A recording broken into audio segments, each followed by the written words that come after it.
দাও খোদা দাও আমায় আবার ওমর দারাজ দিল।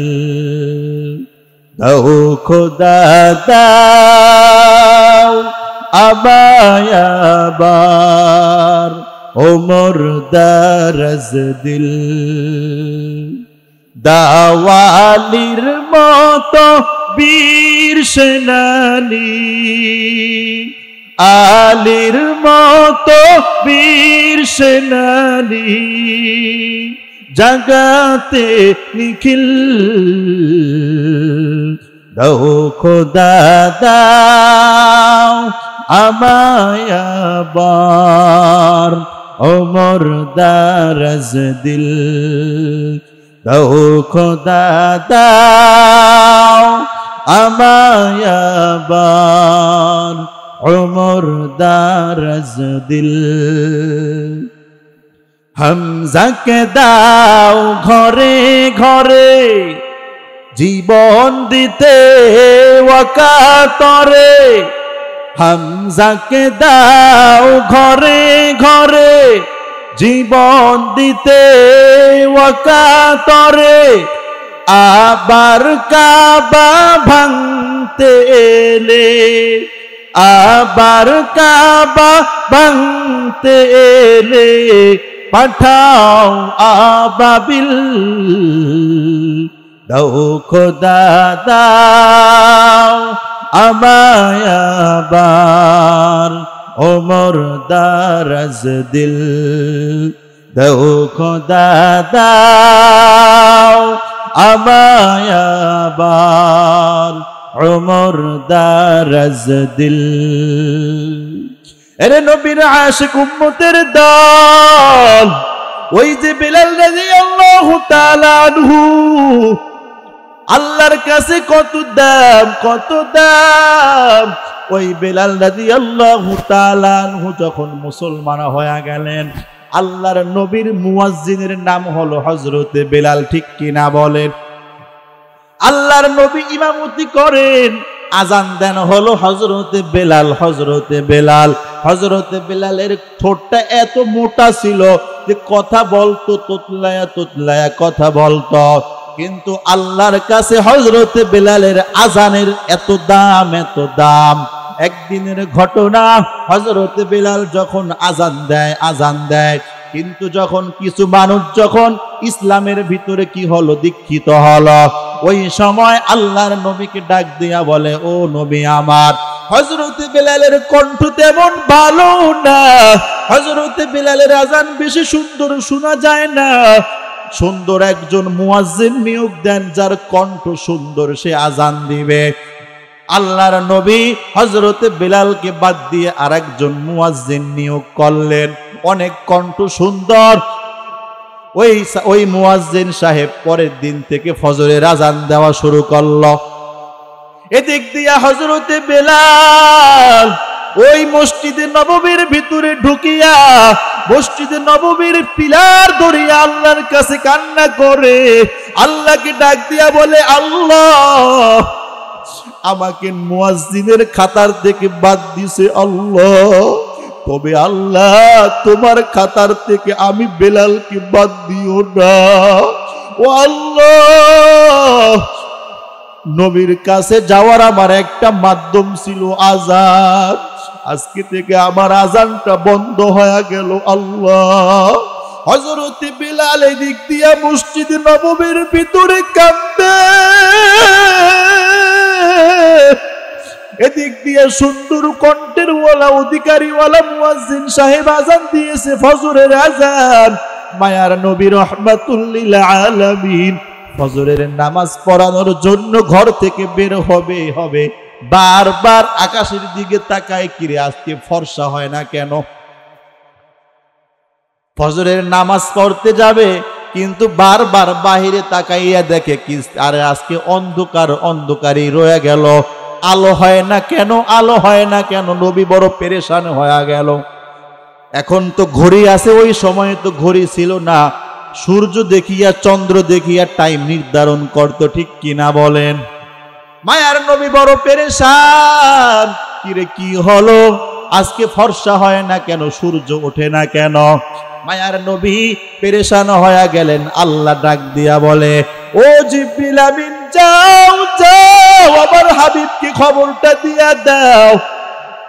জিবরিল আমিন নবীর কাছে হাজির, ডাক দিয়া কয়, নবী আজকে কি মসজিদের নববীতে ফজরের আজান হয় নাই? নবী বলে, হ্যাঁ হয়েছে। আর আজকে তো আরো সুন্দর কণ্ঠওয়ালা মুয়াজ্জিন সাহেব আজান দিয়েছে। জিবরিল আমিন বলেন, না না, আজকের আজান আরশে মহল্লায় পৌঁছে নাই।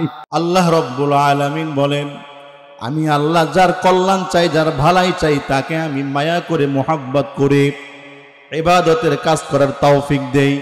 আমি আল্লাহ যাকে ভালোবাসি না, আমি আল্লাহ যাকে পছন্দ করি না, তার তিনি লক্ষ টাকার মালিক হইলেও, 5 তলার বিল্ডিং এর মালিক হইলেও তাকে দিয়ে আমি নেকের কাজ করাই না। ঠিক কিনা বলে? খবর লাগায়া দেখেন, এই আমিরাবাদ এলাকার ভিতরেও অনেক মানুষ আছে, দেখবেন কোটি টাকার মালিক, কিন্তু এখনো পর্যন্ত হজ করার তৌফিক হয় নাই। কিন্তু তাকায়া দেখবেন অনেক গরিব মানুষ দিন আনে দিন খায়, কিন্তু বাইতুল্লাহর জিয়ারত নসিব হয়ে গেছে, আছে না নাই?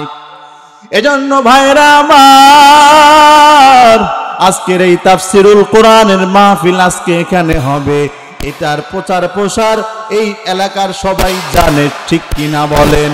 কিন্তু সবাই আসার তৌফিক হবে না, হবে না, হবে না। আল্লাহ বলে, আমি যাকে আনবো ওই আল্লাহর বান্দা এখানে আসিয়া তাফসিরুল কোরআনের মাহফিল শুনতে পারবে। আল্লাহ বলে, আমি যাকে আনবো না, যাকে আমি তৌফিক দিব না, তার এখানে আসার বসার সুযোগ হবে না। ঠিক কিনা বলে? এজন্য ভাইরা আমার, আল্লাহ যেহেতু আমাদেরকে এখানে নিয়ে আসছে, এটা আমাদের জন্য লাভ না ক্ষতি? কেমন লাভ, কেমন লাভ? মায়ার নবী রাহমাতুল লিল আলামিন বলেন যে আল্লাহর বান্দা শুরু থেকে শেষ পর্যন্ত বসে বসে বসে বসে এই আলোচনা শুনবে, ইলম হাসিল করার নিয়তে এখানে বসে থাকবে, শেষ পর্যন্ত যে আল্লাহর বান্দা এখানে বসে বসে বয়ান শুনবে, আল্লাহ রব্বুল আলামিন তার আমলনামায় কমপক্ষে 40,000 নেকি লিখে দিবে। আল্লাহ আল্লাহ क्या मुबारक नाम है, अल्लाह अल्लाह मोमिनों का काम है। या इलाही तो मेरा माबूद है, या इलाही तो मेरा माशूक है। এরে নবীর আশিক উম্মতের দল, আমার আল্লাহ যেহেতু তোমাদেরকে এখানে আসছেন, এজন্য ভাইরা আমার, একটা আল্লাহর বান্দাও জবানটা বন্ধ রাখবি না। আমার আল্লাহ বলে, ও যুবক, আমি আল্লাহ সকাল থেকে সন্ধ্যা পর্যন্ত তোর জবানটার দিকে তাকাইয়া থাকি। এরে যুবক, আল্লাহর গোলাম, তোরা জানোস আমি আল্লাহর মা নাই, বাবা নাই, আমি আল্লাহকে কেউ জন্ম দেয় নাই, আমি আল্লাহ কাউকে জন্ম দেই নাই।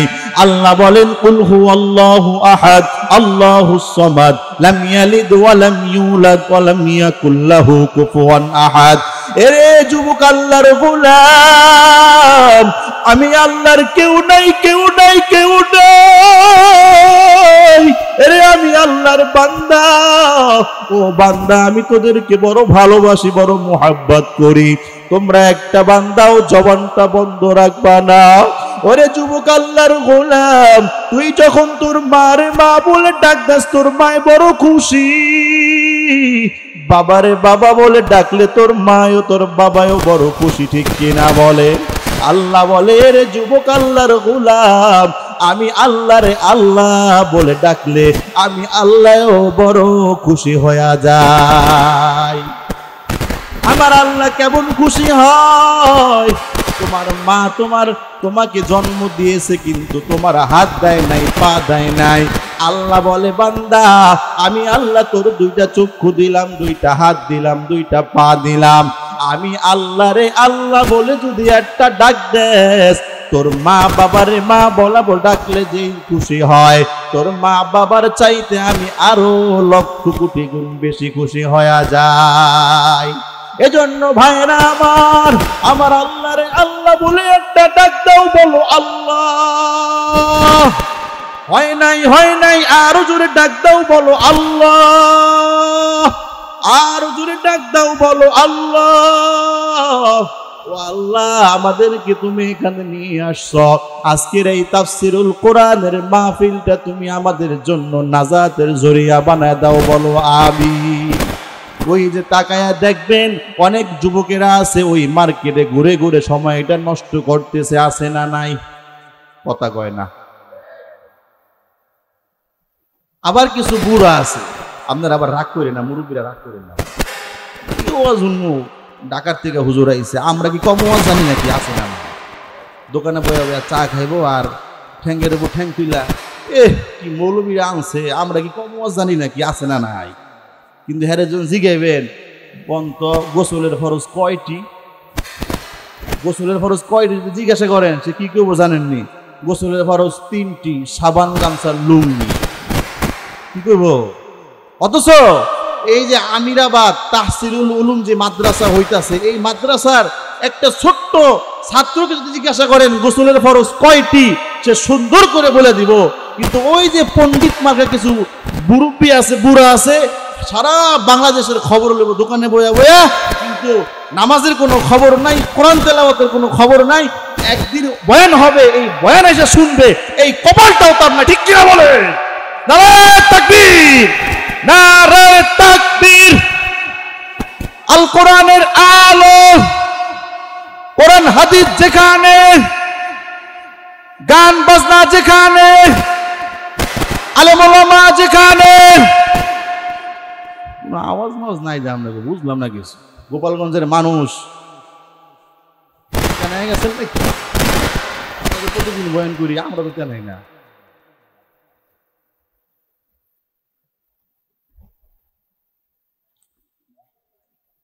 এজন্য ভাইরা আমার, আল্লাহ রব্বুল আলামিন এখানে আমাদেরকে নিয়ে আসছেন। আল্লাহ বলেন, ওয়াল আসরি ইন্নাল ইনসানা লাফি খুসর ইল্লাল্লাযীনা আমানু ওয়া আমিলুস সালিহাতি ওয়া তাওয়াসাউ বিল হাক্কি ওয়া তাওয়াসাউ বিস সাবর। আল্লাহ বলেন ওয়াল আসর, সময়ের কসম। আল্লাহ রব্বুল আলামিন কসম খাইছে। কি খাইছে বলেন?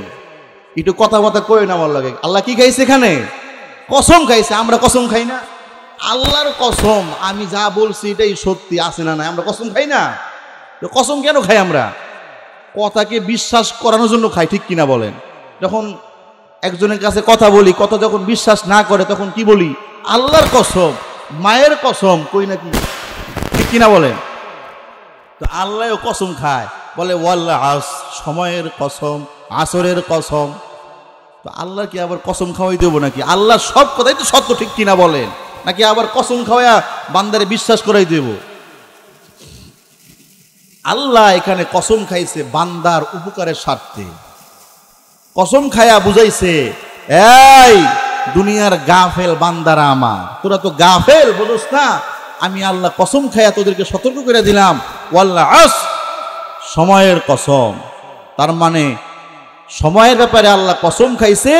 এই সময়টা, এই হায়াতটা, এটা অনেক দামি জিনিস, ঠিক কিনা বলেন? এরপরে বলেন ইন্নাল ইনসানা লাফি খুসর, নিশ্চয়ই দুনিয়ার সকল মানুষ ক্ষতিগ্রস্ত, ক্ষতির ভিতরে আছে।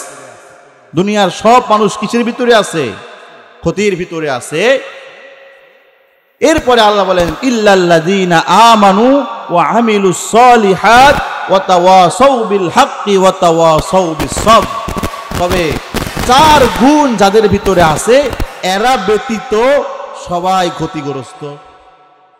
এখন আপনি বুঝতে পারবেন, আমি এখন বুঝতে পারবো যে আমি আপনি কি এখন ক্ষতির ভিতরে আছি কি আছি না। এই 4 গুণ আপনার ভিতরে আমার ভিতরে আছে না নাই, এটা এখন বললে বুঝতে পারবে। আল্লাহ বলেন ইন্নাল ইনসানা লাফি খুসর, দুনিয়ার সব মানুষ ক্ষতিগ্রস্ত, ক্ষতির ভিতরে আছে, তবে 4 গুণ যাদের ভিতরে আছে এত ক্ষতিগ্রস্ত নয়, এরা হলো সফল কাম। 1 নাম্বার হলো ইল্লাল্লাযীনা আমানু ওয়া আমিলুস সলিহাত। 1 নাম্বার হলো যারা ঈমান আনছে ঈমান। 2 নাম্বার হলো ওয়া আমিলুস সলিহাত, যারা আমলে সালেহ করে। 3 নাম্বার হলো ওয়া তাওয়াসাউ বিল হক, সত্যের পথে যারা মানুষকে দাওয়াত দেয়, নিজে সত্যের পথে অটল অবিচল থাকে। ওয়া তাওয়াসাউ বিস সবর। 4 নাম্বার হলো যারা ধৈর্যের উপদেশ দেয়, ধৈর্যের কথা বলে, ধৈর্যের উপর ধৈর্য ধারণ করে বিপদ আপদে বালা মুসিবত। এই 4 গুণ যাদের ভিতরে থাকবে, আল্লাহ বলেন এরা ক্ষতিগ্রস্ত নয়, এরা হলো সফল কাম। এর ভিতরে 1 নাম্বার হলো আমানু, ঈমানের কথা বলছে আল্লাহ। আপনার আমার ঈমান আসেনি? সবাই তো ঈমানদার দাবি করি, ঠিক কিনা বলেন? নাকি আমরা বেঈমান? ঈমানদার দাবি করি, কিন্তু কারো ঈমানের পাওয়ার ওই যে 50 টাকার বাতির মতো, কারো ঈমানের পাওয়ার আপনার 300 পাওয়ারের বাতির মতো, কারো ঈমানের পাওয়ার 5000 পাওয়ারের বাতির মতো। 50 টাকার বাতির পাওয়ার কম না বেশি? যেটা 5000 পাওয়ারের বাতি। তো ঈমানের শক্তি, ঈমানেরও পাওয়ার কারো কম কারো বেশি, ঠিক কিনা বলেন? অথচ সাহাবায়ে কেরামের ঈমান কেমন? সাহাবায়ে কেরামের ঈমান হলো কেমন? আল্লাহ বলেন, ও বান্দা তোমরা তো ঈমান আনছো, তবে ঈমান আনলেই চলবে না। সাহাবায়ে কেরামরা যেমন ঈমান আনছে তাদের মতো ঈমান আনতে হবে। ওয়া ইযা কিলা লাহুম আমিনু কামা আমানান নাস। আল্লাহ বলেন সাহাবায়ে কেরাম যেরকম ঈমান আনছে এরকম ঈমান তোমার আমার আনতে হবে। তাহলে এই ঈমান দিয়ে আল্লাহর কাছে কি পাওয়া যাবে? নাজাত পাওয়া যাবে, জান্নাত পাওয়া যাবে। আমাদের ঈমান তো এমন দুর্বল, নির্বাচনের সময় 2 টাকার 1 কাপ চায়ের সামনে আমাদের ঈমান বিক্রি হয়ে যায়, ঠিক কিনা বলেন? আওয়াজ করে কথা বলেন। সুদ ঘুষ এলাকার ভিতরে ছয়লাভ হয়ে গেছে। যেখানে সুদ আছে সেখানে ঈমান বিক্রি হয়ে যায়, যেখানে ঘুষ আছে সেখানে ঈমান বিক্রি হয়ে যায়, ঠিক কিনা বলেন? কিন্তু সাহাবায়ে কেরামের ঈমান, কাফের মুশরিকেরা কত রাগনা চক্ষু দেখাইছে, কত হুঙ্কার দিছে, কত জুলুম নির্যাতন করছে, কিন্তু তাদের ঈমান গেছেনি। সাহাবায়ে কেরামদের ঈমান ওই কাফের মুশরিকেরা নিতে পারে নাই। হযরতে বেলাল রাদিয়াল্লাহু তাআলা আনহু একজন গোলাম মানুষ, দেখতেও বেশি ভালো না, চেহারাটা কালো, এত কালোর কালো যে ছোট ছোট বাচ্চারা বেলালকে দেখলে মাঝে মাঝে ভয় পাওয়া যাইত। বেলালের চেহারাটা এমন ছিল। কিন্তু আল্লাহর দরবারে বেলালের দাম কম না বেশি? আর জোরে বলেন, আল্লাহর দরবারে বেলালের দাম কম না বেশি? আল্লাহর দরবারে বেলালের দাম কেমন কেমন শুনবেননি। মায়ার নবী রাহমাতুল লিল আলামিন মেরাজের রজনীতে জান্নাত জাহান্নাম ভ্রমণ করতে যায়। ওই জান্নাতের ভিতরে আল্লাহর নবী রাহমাতুল লিল আলামিন হযরতে বেলালের পায়ের আটার আওয়াজ শুনতে পায়। ওই বেলালের এত দাম কেন? তার কারণ হলো ঈমানের পাওয়ার, ঈমানি শক্তির কারণে, ঠিক কিনা বলেন? সামনে যতই বাধা বিপত্তি আসুক না কেন ঈমান ছাড়বে না। একদিনের ঘটনা, হযরতে বেলাল তো গোলাম মানুষ, উমাইয়া ইবনে খলফের গোলাম হযরতে বেলাল রাদিয়াল্লাহু তাআলা আনহু। একদিন রাতের বেলায় হযরতে বেলালের জবান দিয়ে আল্লাহকে ডাকতেছে, আল্লাহ আল্লাহ আল্লাহ আল্লাহ বলে বেলাল আল্লাহকে ডাকে। তার মুনিব উমাইয়া শুনে ফেলেছে, ডাক দিয়া বলে, বেলাল তুমি কার নাম জপো, কার নাম ডাকো? বেলাল ডাক দিয়া বলে, ও মুনিব, আমি আমার মালিকের নাম ডাকি। উমাইয়া ইবনে খলব বলে তোমার মালিক তো হলাম আমি। বলে না না, আমার মালিক যিনি আপনার মালিকও তিনি। উমাইয়া ইবনে খলব ডাক দিয়া কয় বেলাল, তোমার জবান থেকে যদি আর দ্বিতীয়বার এই ডাক শুনি তাহলে তোমার কিন্তু খবর আছে, তোমাকে কঠিন শাস্তি দিব, এমন কি তোমাকে দুনিয়া থেকে বিদায় করে দিব। বেলাল ডাক দিয়া কয় ও উমাইয়া, আপনি আমাকে যত শাস্তি দেন, যত আমাকে আঘাত করেন, কোনো কাজ হবে না।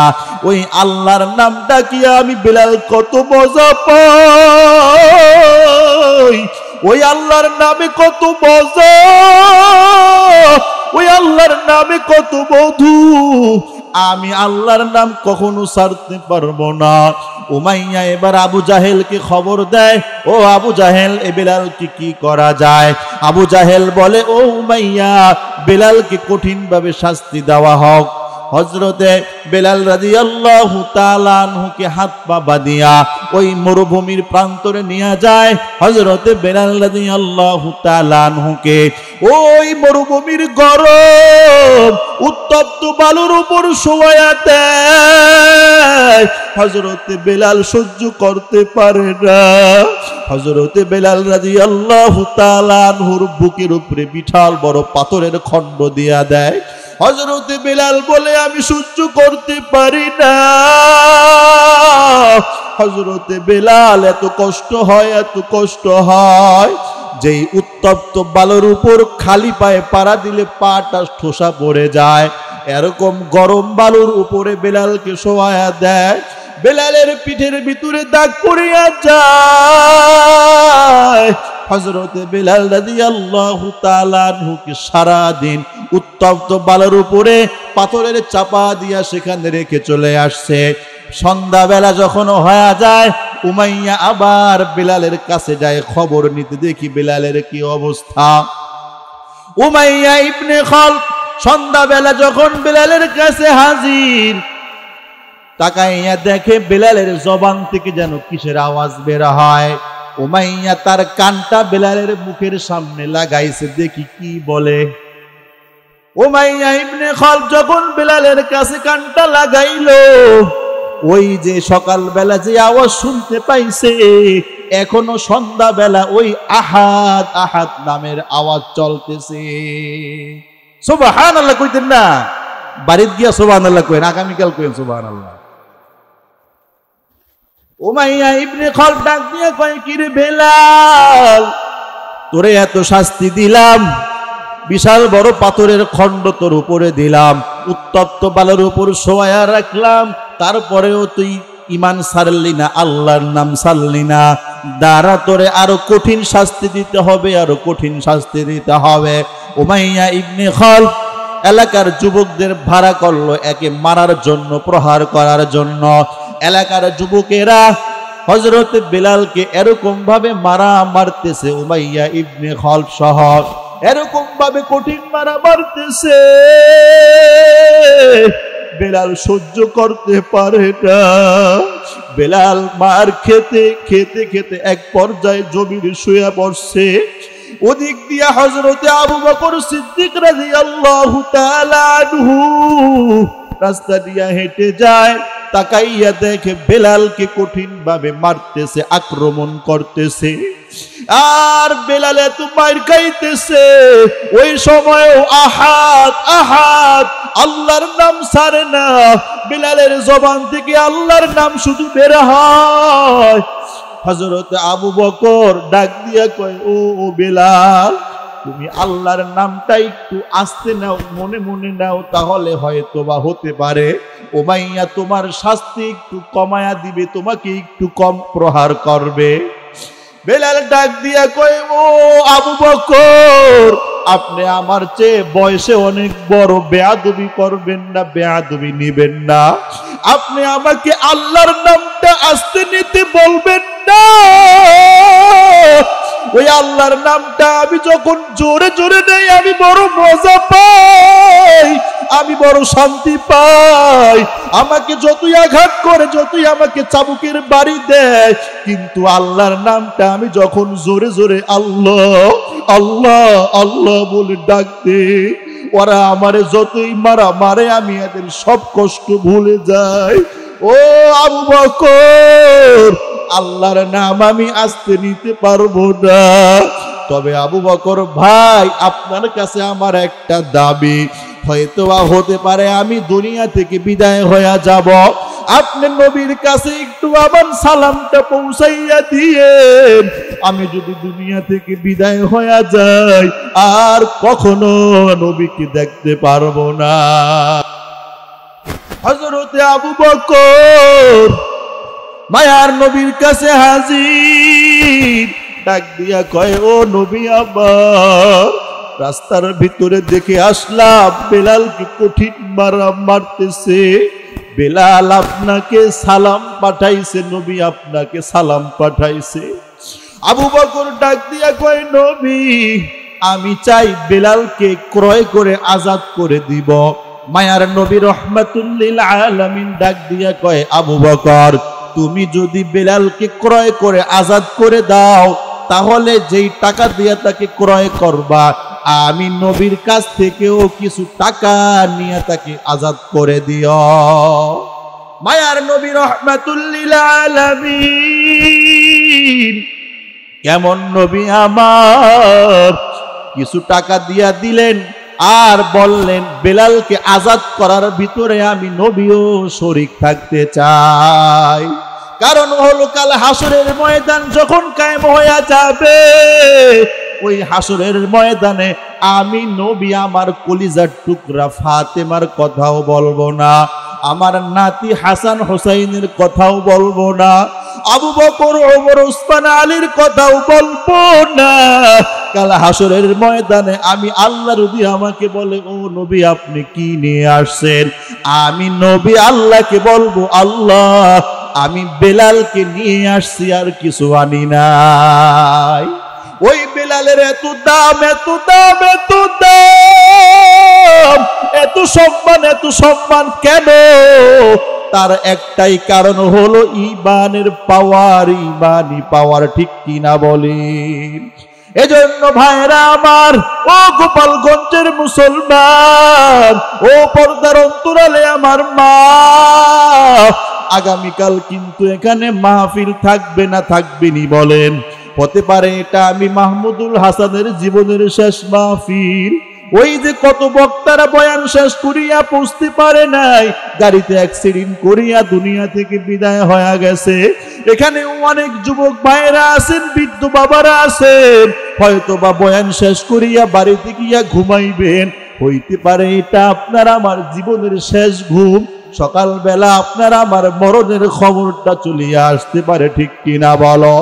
এজন্য ভাইরা আমার, ও পর্দার অন্তরালে আমার মা বোনেরা, ওই যে তাকাইয়া দেখেন সাহাবায়ে কেরামের ঈমান কেমন, ঈমান কেমন, আল্লাহর কাছে কত দাম, কত দাম।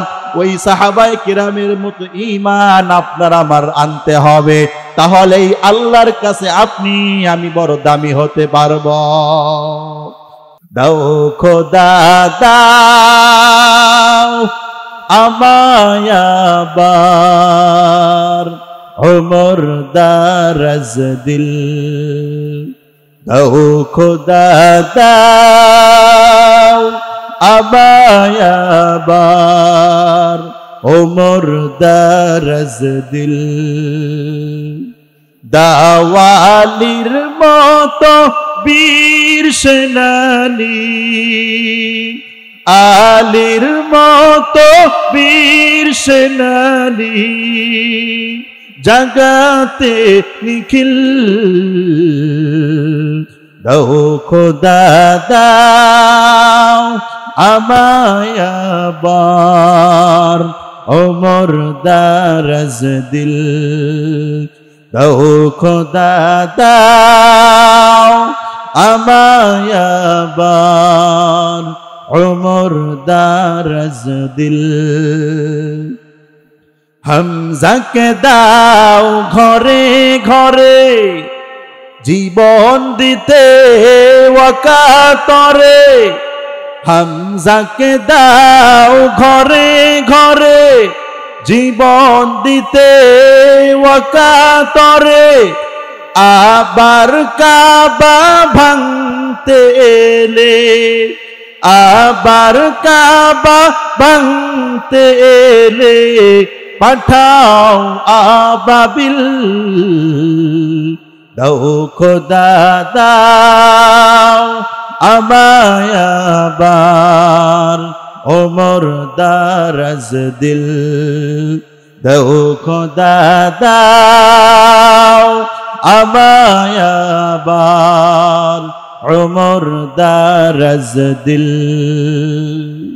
এরে নবীর আশিক উম্মতের দল ওই যে বেলাল রাদিয়াল্লাহু তাআলা আনহু আল্লাহর কাছে কত দাম কত দাম। ওই বেলাল রাদিয়াল্লাহু তাআলা আনহু যখন মুসলমান হয়ে গেলেন আল্লাহর নবীর মুয়াজ্জিনের নাম হলো হযরতে বেলাল, ঠিক কিনা বলেন? আল্লাহর নবী ইমামতি করেন, আজান দেন হলো হযরতে বেলাল। হযরতে বেলাল হযরতে বেলালের ঠোঁটটা এত মোটা ছিল যে কথা বলতো তোতলায়া তোতলায়া কথা বলতো, কিন্তু আল্লাহর কাছে হযরতে বেলালের আজানের এত দাম এত দাম। একদিনের ঘটনা, হযরতে বেলাল যখন আজান দেয় কিন্তু যখন কিছু মানুষ যখন ইসলামের ভিতরে কি হলো দীক্ষিত হলো, ওই সময় আল্লাহর নবীকে ডাক দিয়া বলে, ও নবী আমার। হযরতে বেলালের কণ্ঠ তেমন ভালো না, হযরতে বেলালের আজান বেশি সুন্দর শোনা যায় না। সুন্দর একজন মুয়াজ্জিন নিয়োগ দেন, যার কণ্ঠ সুন্দর, সে আজান দিবে। আল্লাহর নবী হযরতে বেলালকে বাদ দিয়ে আরেকজন মুয়াজ্জিন নিয়োগ করলেন, অনেক কণ্ঠ সুন্দর।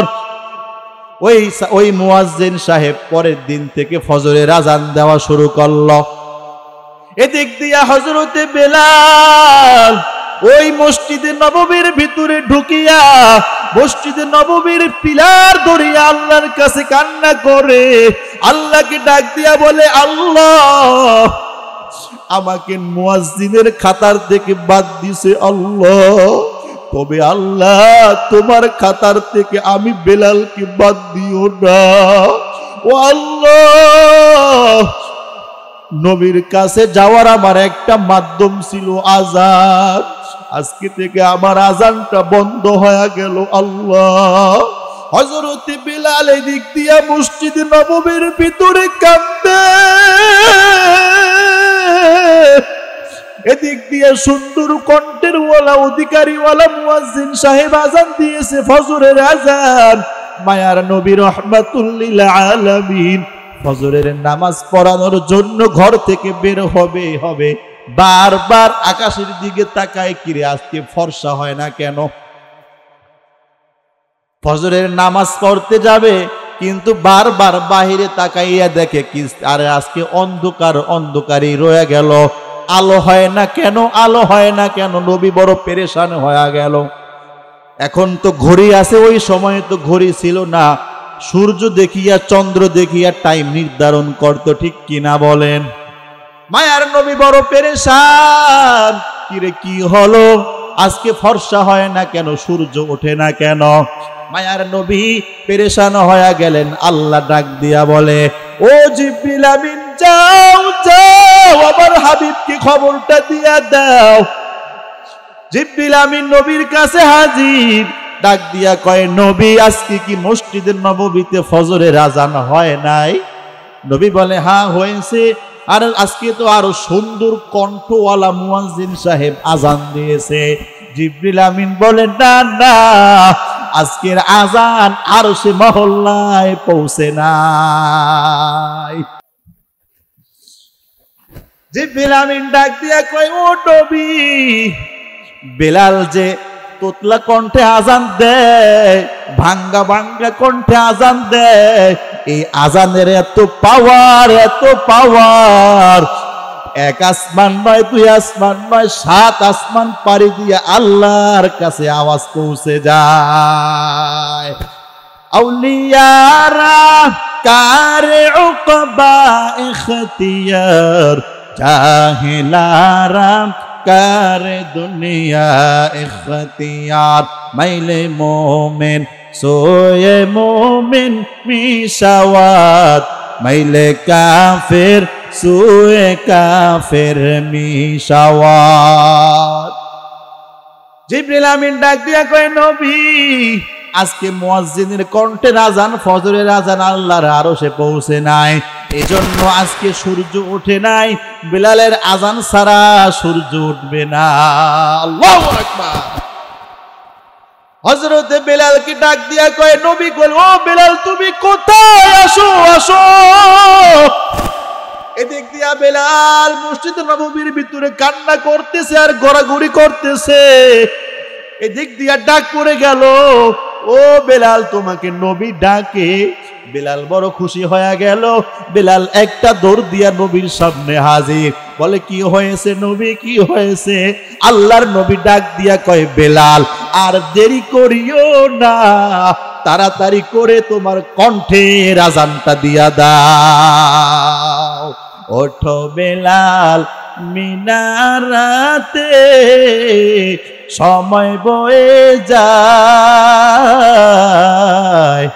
আজান দাও গো মধুর সুরে শুনবার মনে চায়, আজান দাও গো মধুর সুরে শুনবার মনে চায়। হযরতে বেলালের আজান হওয়ার সাথে সাথে এবার কি হলো, আগের মতো আস্তে আস্তে ফর্সা হওয়া শুরু হয়ে গেল। আল্লাহু আকবার। ওই যে বেলালের এমন দাম কেন? তারাও তো ঈমান আনছে, আমরাও তো ঈমান আনছি। আজকে 1 লাখ টাকা 50,000 টাকা 10,000 টাকা ওই ঘুষের সামনে সুদের সামনে আপনি আমি ঈমানটা বিক্রি করে দেই, আছে না নাই? এই আমিরাবাদ এলাকার ভিতরে কোনো সুদখোর ঘুষখোর নাই? নাই নাই নাই নাই। আমাকে ঢাকা শহর আছে এলাকায় আছে, হ্যাঁ আছে। তাহলে তাদের ঈমান কেমন? ইল্লাল্লাযীনা আমানু, 1 নম্বর গুণ হলো ঈমান আনো, 2 নম্বর হলো আমিলুস সলিহাত, আমলে সালেহ করো, এটা হলো 2 নম্বর গুণ। আমলে সালেহ কাকে বলে? আমরা তো নামাজ পড়ি, আমরা তো রোজা রাখি, আমরা তো যাকাত দেই, আমরা তো হজ করি। এই নামাজটা একমাত্র আল্লাহকে রাজি খুশি করানোর জন্য করতে হবে, ঠিক কিনা বলেন? এটা হলো আমলে সালেহ। মানুষকে দেখানোর জন্য নামাজ পড়লাম, মানুষকে দেখানোর জন্য রোজা রাখলাম, মানুষ আমাকে দানশীল বলবে এজন্য আমি দান করলাম। আল্লাহ বলে তোমার এই নামাজ, তোমার এই রোজা, তোমার এই দান আমি আল্লাহর কাছে 2 টাকারও কোনো মূল্য নাই, ঠিক কিনা বলে? এজন্য ভাইরা আমার আমলে সালেহ এমন আমল করো যে আমল আল্লাহকে রাজি খুশি করানোর জন্য করবা। এজন্য ভাইরা আমার আজকে তো আমরা নামাজ পড়ি, নামাজটা কেন হয় না, কেন হয় না? আরে আজকে অনেক হাজি সাহেব হজ করে, মানুষ আমাকে হাজি সাহেব বলবে, হাজি সাহেব বলবে। এজন্য আল্লাহ বলে এই লোক দেখানো হাজি, লোক দেখানো নামাজি, লোক দেখানো যাকাত দেনেওয়ালা, এদের মূল্য আমি আল্লাহর কাছে নাই। আমলে সালেহ করো, আমলে সালেহ এটা শিখতে হবে। নামাজ পড়ি, একটা হলো মানুষকে দেখানোর জন্য অনেকে করে, আরেকজন হলো নামাজ কেমনে পড়তে হবে এই নামাজেই জানে না, ঠিক কিনা বলে?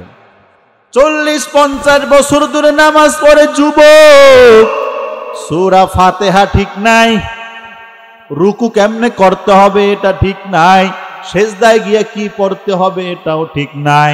তাহলে এই নামাজ আল্লাহর দরবারে কিভাবে কবুল হবে বলো? আর নামাজ কিভাবে শিখবো এটার জন্য একটা বারও ফিকির করলাম না। নিজে ঘর বানাইলাম, ওই ঘরটা 5 বছর 10 বছর পর আবার মেরামত করি, রং লাগাই, টিন লাগাই, টিন বদলাই, ঠিক কিনা বলেন? কারণ হলো 10-15 বছর পর ঘরটা ঝং ধরিয়া যায়, বিল্ডিং এর রংটা নষ্ট হয়ে যায়, আবার মেরামত করি।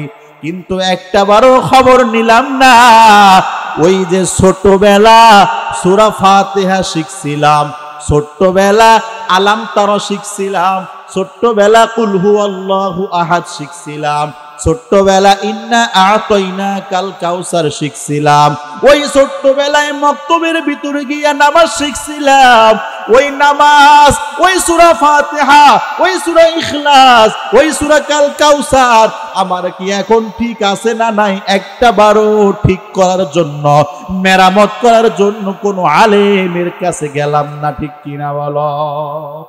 এজন্য ভাইরা আমার, ও গোপালগঞ্জের মুসলমান, কথাগুলো খুব খেয়াল করে শোনো। ওই নামাজের খবর নিলাম না, সূরা ফাতিহার খবর নিলাম না, তাহলে আমলে সালেহ কেমনে হবে? আল্লাহ আমার আমল কেমনে কবুল করবে? নিজের সন্তানকে মাদ্রাসায় পড়াইলাম না, নিজের সন্তানের কাছে একটু নামাজ শিখবো, রোজা শিখবো, কোরআন তেলাওয়াত শিখবো, সেটাও আপনি আমি করলাম না। এজন্য আমল সঠিকভাবে করতে হবে, আর আল্লাহকে রাজি খুশি করানোর জন্য করতে হবে, তাহলে এটা হবে আমলে সালেহ। আল্লাহ বলেন 2 নম্বর গুণ হলো আমিলুস সালিহাত, 3 নম্বর হলো ওয়াতাওয়াসাউ বিল হক, সত্যের পথে মানুষকে ডাকবেন, নিজে সত্যের পথে অটল অবিচল থাকবেন। 4 নম্বর হলো ওয়াতাওয়াসাউ বিস-সবর, সবর করতে হবে। আল্লাহ বলে, ও বান্দা, আমি আল্লাহ তোমাদেরকে অনেক পরীক্ষা করব, অনেক বিপদ আপদ দিয়ে পরীক্ষা করব। আল্লাহ বলেন, ওয়ালা নাবলুওয়ান্নাকুম বিশাইইম মিনাল খাউফি ওয়াল জুই ওয়া নাকসিম মিনাল আমওয়ালি ওয়াল আনফুসি ওয়াস সামারাত। আমি আল্লাহ তোমাকে বিপদ আপদ দিয়া পরীক্ষা ফালাইব, তোমার জান, তোমার মাল, তোমার সম্পদ আমি নষ্ট করে দিব, তোমার সন্তানাদি আমি আল্লাহ নিয়ে নিব। এরকম ভাবে বিভিন্ন ভয়, বিভিন্ন পরীক্ষা আমি আল্লাহ ফালাইব। এরপরে আমি আল্লাহ দেখব ওই আল্লাহর বান্দা এই বিপদের উপর ধৈর্য ধারণ করতে পারে কিনা। এরপরে আল্লাহ বলেন, যে আল্লাহর বান্দা এই বিপদের ভিতরে ধৈর্য ধরবে, তার জন্য আল্লাহ বলেন, ইন্নাল্লাহা মা'আস সাবিরিন। আল্লাহু আকবার। আল্লাহ বলেন, সবর যারা কারি, সবরকারী এদের সঙ্গে কে আছে? আর জোরে বলেন, কে আছে? আল্লাহ বলেন, যারা সবর করবে, যারা সবর করবে। অনেক বছর ধরে রোগ হয়ে গেছে অনেক মানুষের, আল্লাহর কাছে এত দোয়া করে রোগ ভালো হয় না। এক পর্যায়ে মানুষ কি হয়ে যায়, আল্লাহকে ডাক দিয়া বলে, মানুষকে বলে, আল্লাহ শুধু খালি আমারই দেখ, এত নামাজ পড়ি, রোজা রাখি, আল্লাহ আমার দোয়া কবুল করেন না, যা আজকে থেকে আর নামাজই পড়তাম না। আছে না নাই? অনেকে আছে আল্লাহর গালি দেয়, আছে না নাই? আল্লাহ বলেন, বান্দা, আমি আল্লাহ তোমারে পরীক্ষায় ফালাইছি, তুমি ধৈর্য ধারণ করতে পারো কিনা আমি আল্লাহ দেখি। ওই যে আইয়ুব নবী, আল্লাহ 1 বছর নয়, 2 বছর নয়, প্রায় 17-18 বছর পর্যন্ত আল্লাহ তাকে এমন ভাবে রোগ দিছে, 17-18 বছর পর্যন্ত তারে পোকায় কামড়ায়া কামড়ায়া খাইছে।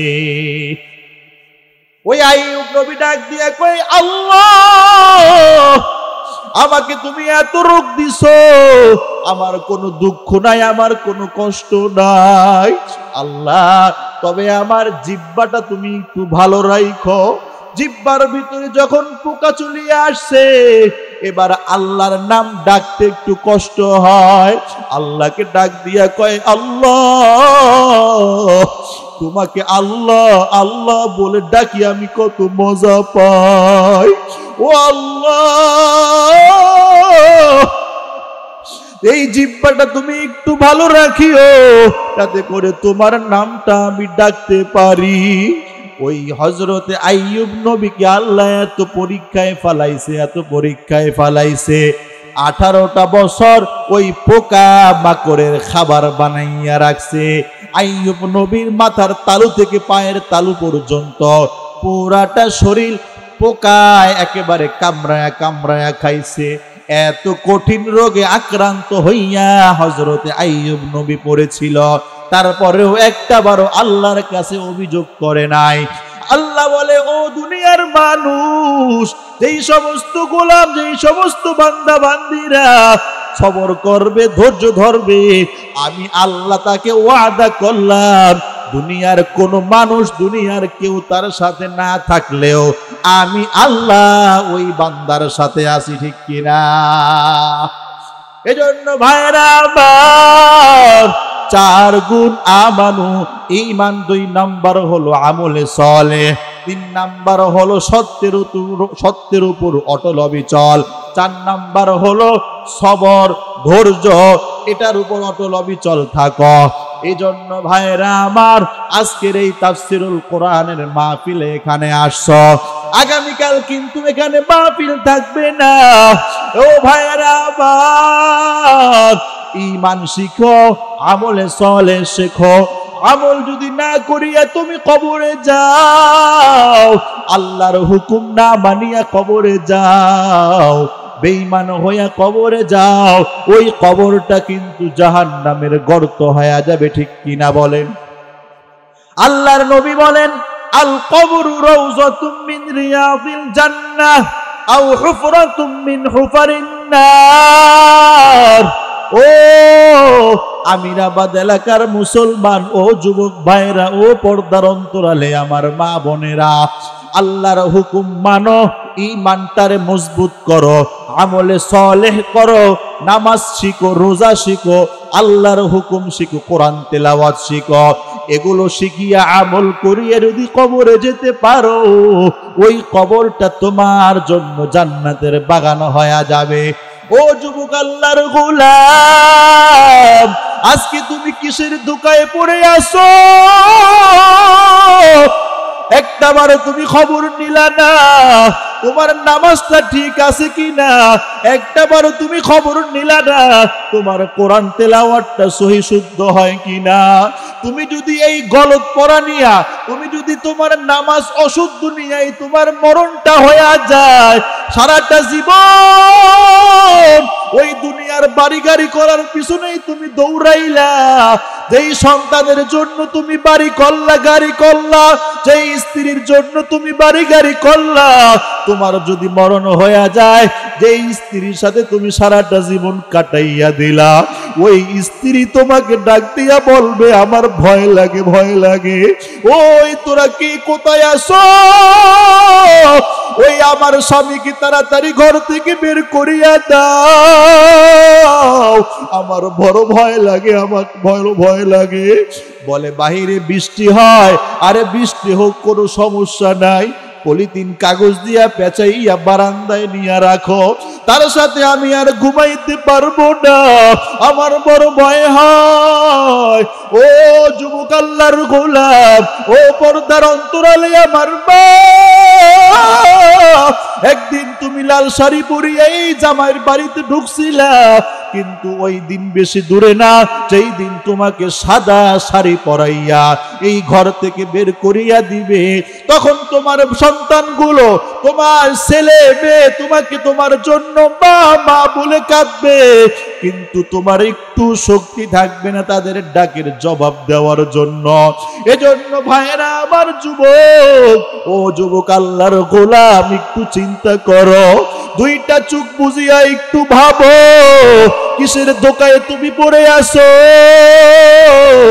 আজকে যেই সন্তানের জন্য তুমি এত বাড়ি গাড়ি করলা, এত জায়গা জমি জমা করে রাখলা, মসজিদেও দান করলা না, মাদ্রাসায়ও দিলা না, সন্তানের কথা চিন্তা করিয়া, স্ত্রীর কথা চিন্তা করিয়া, যখন তোমার মরণ হয়ে যাবে, তোমার সন্তান তোমাকে গোসল দেওয়ার জন্য গরম পানি করতে দৌড়াইবে, আর একদল দৌড়াইবে কবর খনন করার জন্য, আর একদল দৌড়াইবে ইমাম সাহেবের কাছে গিয়া বলবে, হুজুর হুজুর আমার বাবা দুনিয়া থেকে বিদায় হয়ে গেছে, একটু মাইকে ঘোষণা দিয়া দেন। ও যুবক আল্লাহর গোলাম, ওই যে যখন তোমার মরণ হয়ে যাবে, তখন তোমাকে জীবনের শেষ গোসলটা দিয়া দিবে। এবার সাদা কাফনের কাপড় পরাইয়া ওই যে মসজিদের খাটিয়ার উপর শোয়াইয়া ঈদগাহে হাজির করবে। ইমাম সাহেব তোমাকে জীবনের শেষ নামাজটুকু পড়াইয়া বিদায় দিবে। যারা নামাজ পড়ছে দুনিয়ার জমিনে, যারা নামাজ পড়ছে এদের কপালটা তো ভালো। যারা বেনামাজি, ওই বেনামাজিকে জীবনের শেষ নামাজটুকু পড়াইয়া খাটিয়ার উপর শুয়াইয়া, এই যে আমার পিছনেই তো গোরস্থান, এই গোরস্থান নিয়ে যখন যাবে ওই 3.5 হাত মাটির ভিতরে তোমাকে নিয়ে রাখবে। কবরের ভিতরে রাখিয়া তোমাকে 3টা বান দিবে।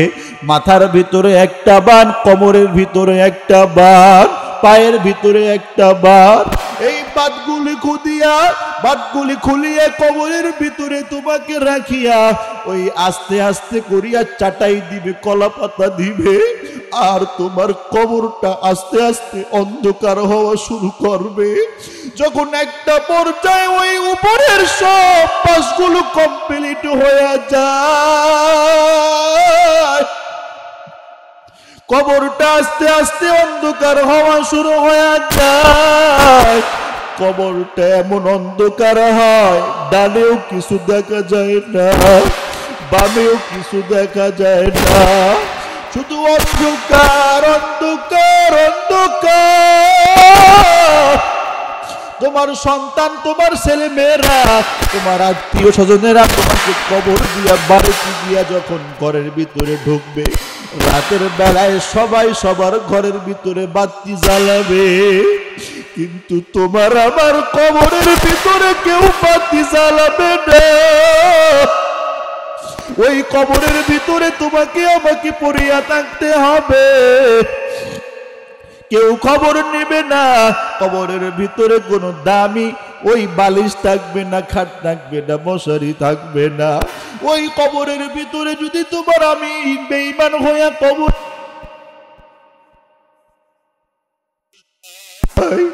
আল্লাহর নবী বলেন বেনামাজি নাফরমানের কবরের ভিতরে আমি আল্লাহ জাহান্নামের আগুন দিয়া দিব। ও যুবক আল্লাহর গোলাম, ও বৃদ্ধ বাবারা, ঠান্ডার ভিতরে বসিয়া আলোচনা শুনতেছো, একটু চিন্তা করিয়া দেখো কিসের ধোকায় তুমি পড়ে আসো, কিসের ধোকায় তুমি পড়ে আসো, কার জন্য বাড়ি গাড়ি তুমি করতেছো, কবরের খবর তুমি নিলা না। পাগল মন আমার তুমি কারলা গিয়া করলা রে সুখের ঘর। পাগল মন আমার তুমি কারলা গিয়া করলা রে সুখের ঘর। উপর তলায় বাতি জ্বলে, নিস্তলাতে অন্ধকার, তুমি কারলা গিয়া করলা রে সুখের ঘর। পাগল মন আমার তুমি কারলা গিয়া করলা রে বাড়ি ঘর। দুদিনেরই রং তামাশা,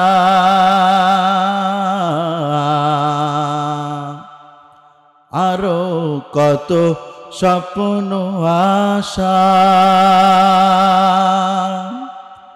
দুদিনেরই রং তামাশা,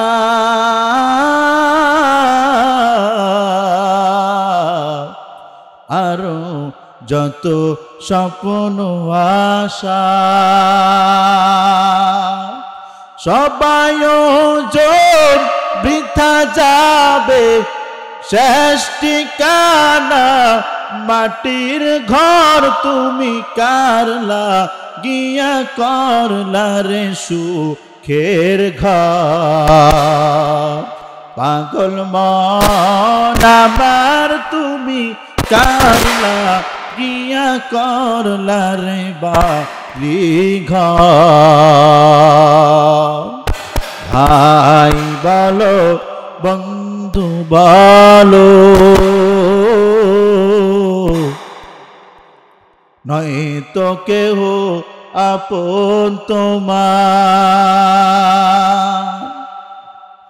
দু চারটা দিন কেঁদে কেহ রাখবে না যে খোঁজ খবর তুমি কারলা গিয়া করলা রে বাড়ি ঘর পাগল মন আমার তুমি কারলা গিয়া করলা রে সুখের ঘর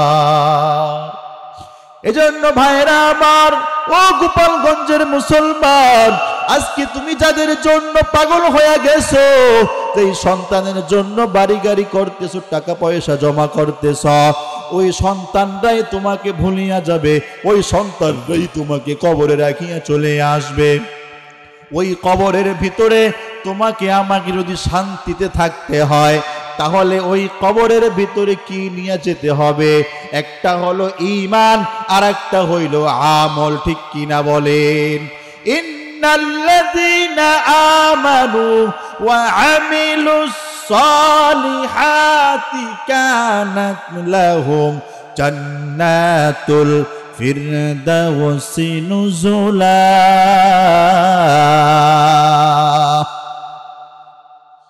নিশ্চয়ই ঈমান এবং আমলে সালেহ নিয়ে যারা কবরে যাবে কাল হাসরের ময়দান যখন কায়েম হয়ে যাবে আল্লাহ বলে এদের জন্যই হলো জান্নাতের মেহমানদারি সুবহানাল্লাহ ওই হাসরের ময়দান যদি তুমি আমি গুনাহ নিয়ে দাঁড়ায় যাই হাসরের ময়দানটা এত ভয়ঙ্কর কেউ কাউকে চিনবে না মা তার সন্তানকে চিনবে না বাবা তার সন্তানকে চিনবে না স্বামী তার স্ত্রীকে চিনবে না কেউ কাউকে পরিচয় দিবে না সবাই ইয়া নাফসি বলতে থাকবে একদিক দিয়ে জাহান্নামের আওয়াজ আর একদিক দিয়ে আল্লাহ রাব্বুল আলামিন হুঙ্কার দিয়ে বলবে লিমানিল মুলকুল ইয়াউম লিল্লাহিল ওয়াহিদিল কাহ্হার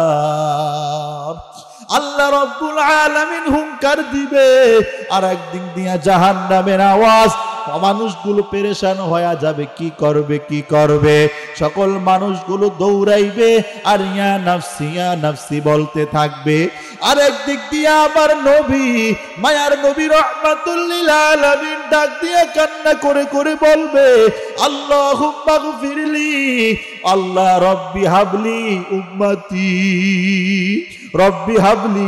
উম্মতি ওই নবী আমাদের জন্য কাল হাসরের ময়দানে উম্মতি বলে বলে কাঁদবে আল্লাহকে ডাক দিয়ে বলবে আল্লাহ আমার একটা উম্মত যেন জাহান্নামে না যায় আমার একটা উম্মত যেন জাহান্নামে না যায় ওই উম্মতকে আমি বড় ভালোবাসি উম্মত যদি জাহান্নামে যায় আমি নবী সহ্য করতে পারবো না আমি নবী টিকতে পারবো না এজন্য ভাইরা আমার দুনিয়া থেকে আমল নিয়ে কবরে যাও দুনিয়া থেকে তুমি আমলে সালেহ করে কবরে যাও কবরে যখন তুমি চলিয়া যাইবা তুমি চাইলেও কবরের ভিতরে 2 রাকাত নামাজ পড়তে পারবানি কবরের ভিতরে চাইলেই তুমি 2 টাকা মাদ্রাসায় দান করতে পারবা না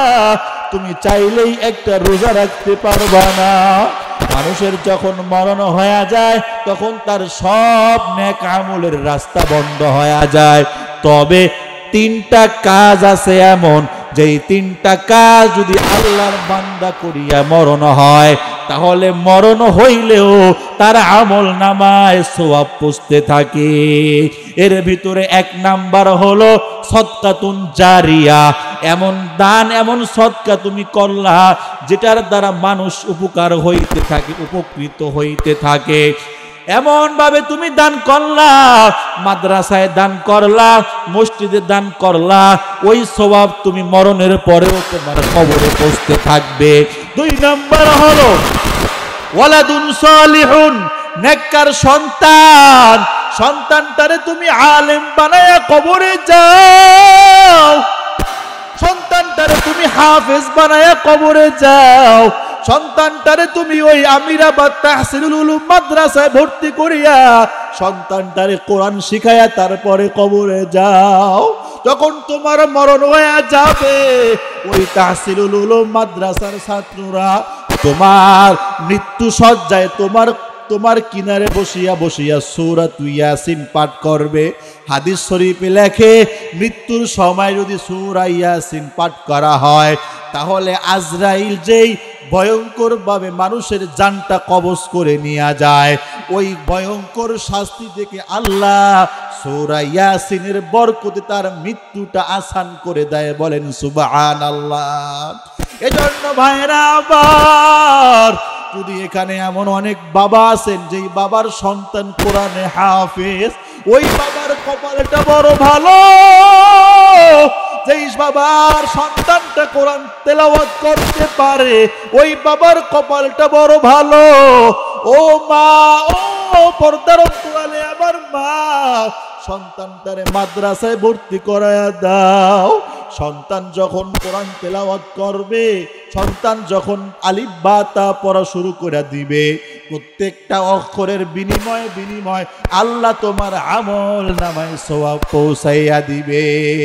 এজন্য ভাইরা আমার, আমরা এখানে যারা কোরআন শিখতে পারি নাই, আজকের এই ময়দানে আসছি, আজকে এখানে ওয়াদা করে যাই, হুজুর জানি না আর কতদিন বাঁচবো, আল্লাহর কাছে দোয়া করেন সামনে ইনশাআল্লাহ যেই কদিন হায়াত পাই, কোরআন তেলাওয়াতটা শুদ্ধ করিয়া তারপরে কবরে যাব।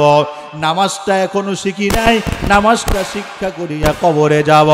জীবনে অনেক সুদ ঘুষের কাজ কারবার করেছি, সুদ ঘুষের কাজ কারবার ছাড়িয়া দিয়া ভালো হইয়া যাব। হুজুর, আমি আমার স্বামীর সাথে অনেক বেয়াদবি করেছি, আর এখন থেকে বেয়াদবি করব না, স্বামীর কথা মানব। ও ভাই, আল্লাহর কাছে ওয়াদা করিয়া বাড়িতে যাও, আর ওলামায়ে কেরামের বিরোধিতা করবা না, মসজিদ মাদ্রাসার বিরোধিতা করবা না, ওলামায়ে কেরামের পক্ষে থাকবে, মা বাবার সাথে বেয়াদবি করবা না, আল্লাহর হুকুম মানবা, নবীর তরিকা মানবা। যদি আল্লাহর হুকুম মানিয়া কবরে যেতে চাও, এখানে কারা কারা রাজি আছো? দুইটা হাত উঠাইয়া আমার আল্লাহরে দেখাইয়া দাও। আল্লাহকে ডাক দিয়া কও, আল্লাহ, ও আল্লাহ, আমাদেরকে তুমি কবুল করে নাও। ও আল্লাহ, আমাদেরকে তুমি ঈমান আমল সহি শুদ্ধ করিয়া তারপরে আমাদের মরণ দিও। বলো আমিন। মোহতারাম হাজির, সময় অনেক হয়ে গেছে, রাত্র গভীর হয়ে গেছে, এখন বয়ান শেষ করে দিব।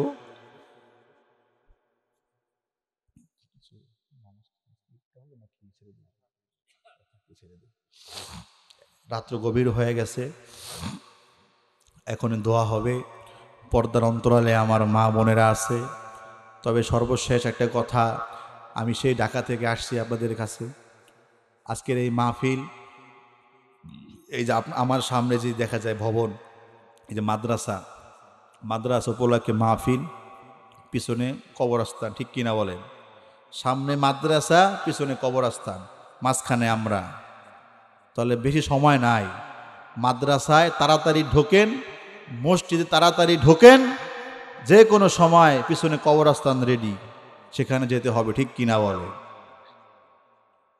কবরে গেলে আর কেউ বলবে না নামাজটা শিখো, নামাজটা পড়ো।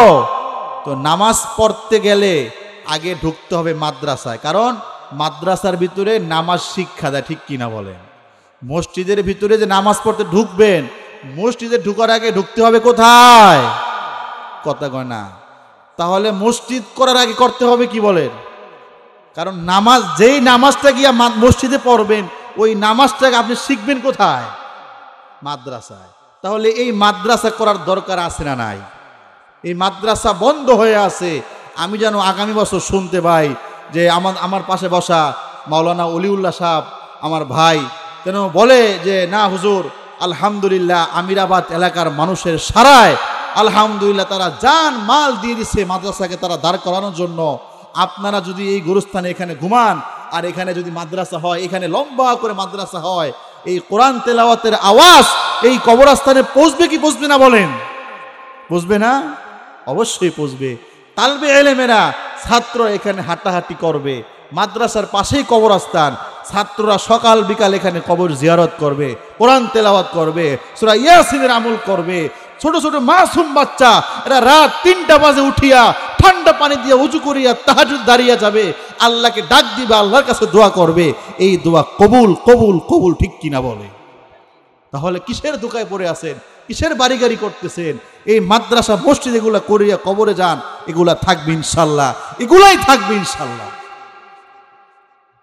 সবাই ইস্তিগফার করি, আস্তাগফিরুল্লাহ রাব্বি মিন কুল্লি যামবি ওয়া আতুবু ইলাইহি লা হাওলা ওয়ালা কুওয়াতা ইল্লা বিল্লাহিল আলিয়্যিল আযীম। আস্তাগফিরুল্লাহ রাব্বি মিন কুল্লি যামবি ওয়া আতুবু ইলাইহি লা হাওলা ওয়ালা কুওয়াতা ইল্লা বিল্লাহিল আলিয়্যিল আযীম। আলহামদুলিল্লাহি রাব্বিল আলামিন। والصلاة والسلام على سيد الأنبياء والمرسلين. ربنا ظلمنا أنفسنا وإن لم تغفر لنا وترحمنا لنكونن من الخاسرين. رب العالمين يا الله, সেই সন্ধ্যা থেকে গভীর রজনী পর্যন্ত আয় আল্লাহ তাকায়া দেখো কত দাড়ি পাকা মুরব্বী বাবারা, যুবক ভাইয়েরা, পর্দার অন্তরালে আমার মা বোনেরা ঠান্ডার ভিতরে নিচে বসিয়া আছে। আল্লাহ আয় আল্লাহ, তারা এখানে জানে কোনো খাবার দেওয়া হবে না, কোনো টাকা পয়সা দেওয়া হবে না। তারা কোনো খাবারের লোভে আসে নাই, কোনো টাকা পয়সার লোভে আসে নাই। আয় আল্লাহ, তারা এখানে আসছে আপনার কাছে ক্ষমা নেওয়ার জন্য। আয় আল্লাহ, আপনি আমাদের সকলকে মাফ করে দেন। আয় আল্লাহ, জীবনে কত গুনাহ করেছি, আমার গুনার খবর আমার মা জানে না, আমার বাবা জানে না, আমার সন্তান জানে না, আমার বন্ধু বান্ধব জানে না। ওই যে আধারে আলোতে গোপনে প্রকাশ্যে চার দেয়ালের ভিতরে কত গুনাহ করেছি, আমার গুনার খবর দুনিয়ার কেউ জানে না। আল্লাহ, আপনি তো গুনার খবর জানেন। আয় আল্লাহ, আপনি গফর, আপনার নাম গফফার, আপনার নাম সাত্তার, আপনার সাত্তার নামের উসিলা করি আল্লাহ আপনি আমাদের গুনাহগুলো মাফ করে দেন। রব্বুল আলামিন, আয় আল্লাহ, আজকের এই মাহফিলকে আপনি কবুল করে নেন। আয় আল্লাহ, আমিরাবাদ এলাকার যুবক ভাই, বৃদ্ধ বাবা, অনেক মা বোনেরা যারা সহযোগিতা করছে, টাকা দিয়া, পয়সা দিয়া, শ্রম দিয়া এই মাহফিলের আয়োজন করেছে, লাইট প্যান্ডেল মাইকের ব্যবস্থা করেছে। আয় আল্লাহ, আপনি সকলের দানকে কবুল করে নেন। আয় আল্লাহ, আমিরাবাদ তাহসিলুল উলুম মাদ্রাসাকে আপনি কবুল করে নেন। আয় আল্লাহ, মাদ্রাসার ছাত্র শিক্ষকদেরকে আপনি কবুল করে নেন। আয় আল্লাহ, বিশেষ করে শহীদুল ভাই, আমার মুহাব্বতের ভাই অলিউল্লাহ ভাইকেও আল্লাহ আপনি কবুল করে নেন। আয় আল্লাহ, মাহফিলের সভাপতি সাহেবকে আল্লাহ আপনি কবুল করে নেন। আয় আল্লাহ, যারা টাকা দিয়া, পয়সা দিয়া সহযোগিতা করলো, আয় আল্লাহ, আপনি তো সবার নাম জানেন। আয় আল্লাহ আপনি সকলকে কবুল করে নেন। আয় আল্লাহ আমার গোরস্থানে কত মানুষ ঘুমায়, এখানে অনেক আল্লাহর বান্দা আছে, কোন সন্তানের যেন মা নাই, কোন সন্তানের যেন বাবা নাই। বাড়িতে গিয়া দেখবে স্ত্রী ঘরের ভিতরে ঘুমায়, সন্তান ঘুমায়, কিন্তু ডানে বামে তাকাইয়া দেখবে ওই দুঃখিনী মা নাই বাবা নাই, ঘরটা খালি পড়ে আছে, মা নাই বাবা নাই। ও আল্লাহ এখানে এমন অনেক এতিম সন্তান আছে, এই সন্তান বাবা হারায়া এতিম হইছে, মা হারায়া এতিম হইছে। আয় আল্লাহ কোন সন্তান যেন মায়ের লাশটা কবরে রেখে চলে আসছে, কোন সন্তান যেন বাবার লাশটা কবরে রেখে চলে আসছে, আজকে একটা বছর নয়, 2টা বছর নয়, কত বছর হয়ে গেল বার খবরটা দিতে পারলাম না। ওই যে বাবার লাশটা কবরে রেখে চলে আসলাম, দুনিয়ার এক প্রান্ত থেকে আর এক প্রান্তের খবর নেওয়া যায়, ওই অন্ধকার কবর 3.5 হাত কবরের খবরটা নিতে পারলাম না। কখন জানি আমার মরণ হয়ে যায়। ও আল্লাহ ঈমান আমল নিয়ে আমাদের মরণটা দিও, বেঈমান বানায় আমাদের মরণ দিও না। আয় আল্লাহ আমিরাবাদ এলাকার মানুষদেরকে তুমি কবুল করে নাও, প্রত্যেকটা যুবককে 5 ওয়াক্ত নামাজি বানায়া দাও। আয় আল্লাহ যারা সুদ ঘুষের সাথে জড়িত, আল্লাহ আপনাদেরকে সুদ ঘুষ থেকে দূরে থাকার তৌফিক দিয়া দেন রব্বুল আলামিন। আয় আল্লাহ সামনের হায়াত আপনার হুকুম নবীর তরিকা মতো চলার তৌফিক দিয়া দেন রব্বুল আলামিন। আয় আল্লাহ সারা বাংলাদেশের মুসলমানদেরকে আল্লাহ আপনি হেফাজত করে, দাওয়াত ও তাবলীগের ভিতরে আল্লাহ যে ফিতনা চলতেছে আল্লাহ আপনি দূর করিয়া দেন। আয় আল্লাহ উলামায়ে কিরামদেরকে আপনি হেফাজত করেন, মসজিদ মাদ্রাসাকে আল্লাহ আপনি হেফাজত করেন, সারা পৃথিবীর মুসলমানদেরকে আল্লাহ আপনি হেফাজত করেন। আয় আল্লাহ